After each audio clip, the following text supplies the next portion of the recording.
So I thought right now was as good of a time as any, right, to start my first vlog since, the election just happened and, you know, everything's in an uproar. Everyone's concerned.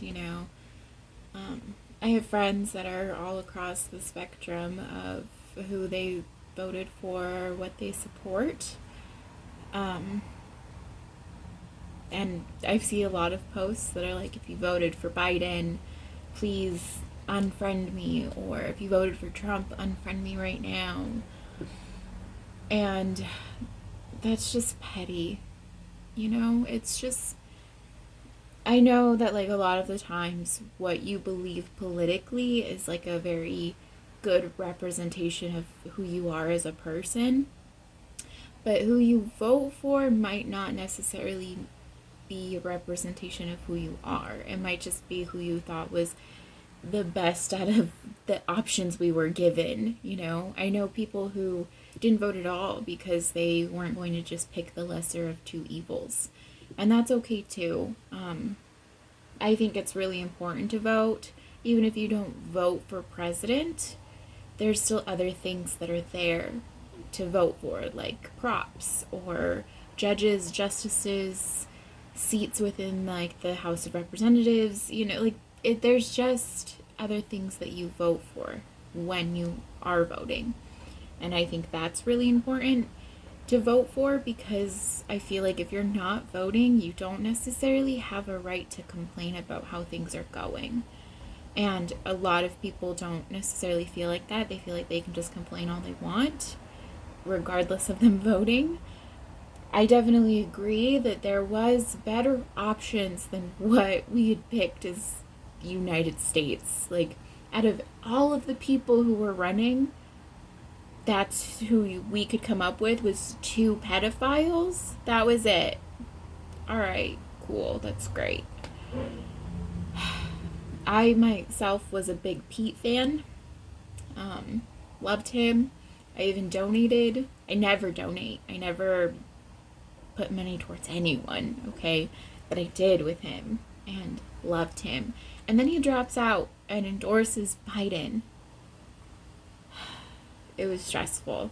I still kept my Team Pete sticker and everything on my car, but it is what it is. Like that's who we thought would be best, and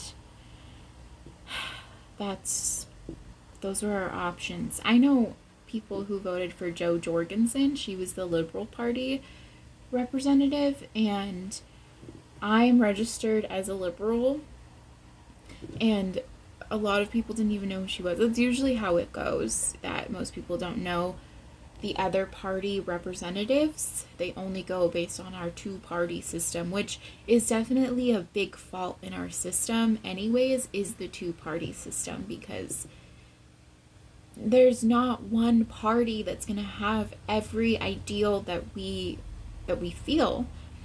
I might be registered as a liberal, but I support the death penalty, which is a big Republican Party item.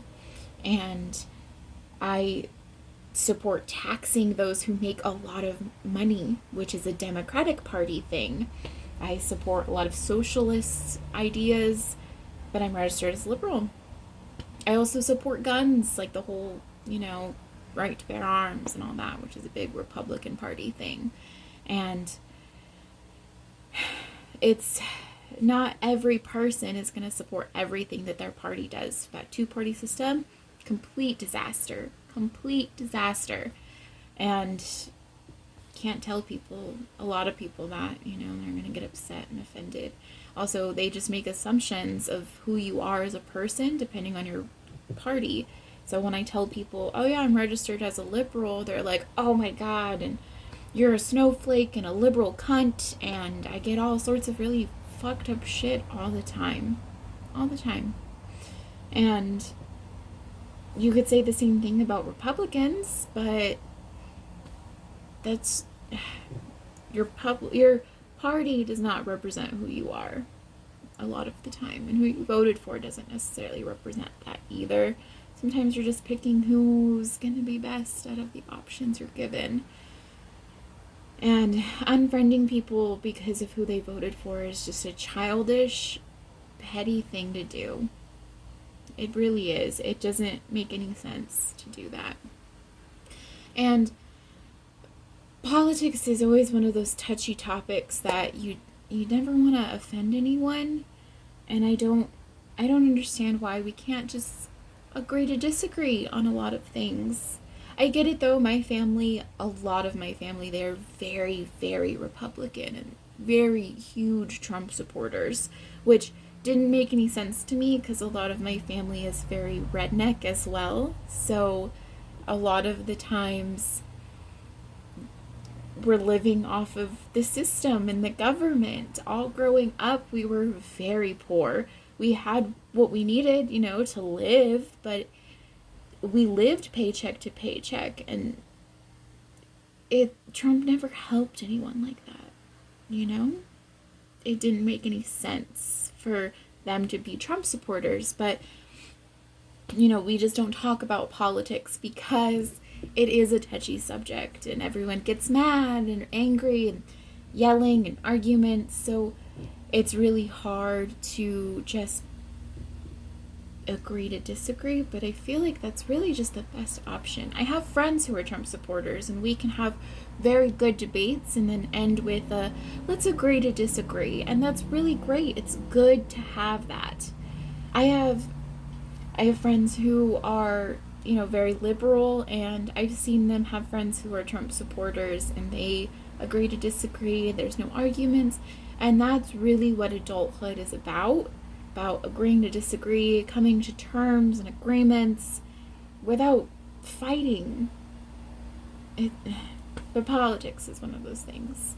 I can't talk about it. Religion is one of those things too, but I just thought politics was a good one to kind of talk about right now, just because, the election just ended and everyone's calling it fraud.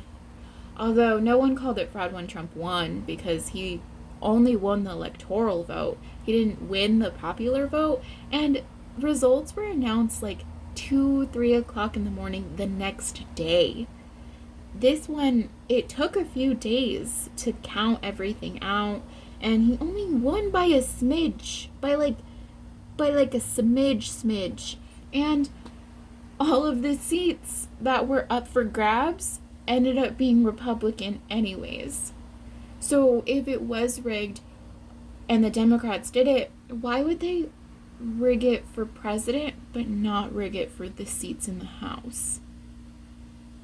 Right? Because the president can't just pass whatever he wants without getting votes from the Senate. So why would we just rig, we as a people, like Democrats, why would they just rig it for president? It doesn't make any sense. It doesn't. So I don't know. I don't think the voting system is nearly as, fraudulent and corrupt as everyone's making it sound. I think what it is that people, humans in general, don't like to be wrong. And when bad things happen and when things don't go their way, they blame it on outside factors. And this is a big thing that I've been learning about recently in my psychology course. It's called actor observer. Yeah. Sorry, that ringing that you heard, that was my phone for work. I'm working while doing this. And I lost my train of thought too. Oh, the actor, okay. So, it's called the actor observer theory, or phenomenon, whatever you want to call it. So, it's where if you are doing something and it doesn't turn out how you want it to, you blame outside factors. But when you see someone else in a bad situation, you blame their situation on their actions. So that's what it is. It just seems wild to me. Like when you see a homeless person And they're like, oh, well, if they just got a fucking job, they wouldn't be homeless. But when you become homeless, you're like, it's because of unemployment. It's the same idea is what I'm getting at. But I'm not really sure how long these vlogs are supposed to be. I think I might just end it right now, just because I should be working, so. But that was my first vlog. I'm just doing these for fun. I'm not doing these because I want people to comment. I'm not doing these for debates. Just doing it for fun, just to talk to someone, express my feelings. That's all. So if you have an opinion or you have some rude ass comment, fucking take that shit elsewhere. Thanks.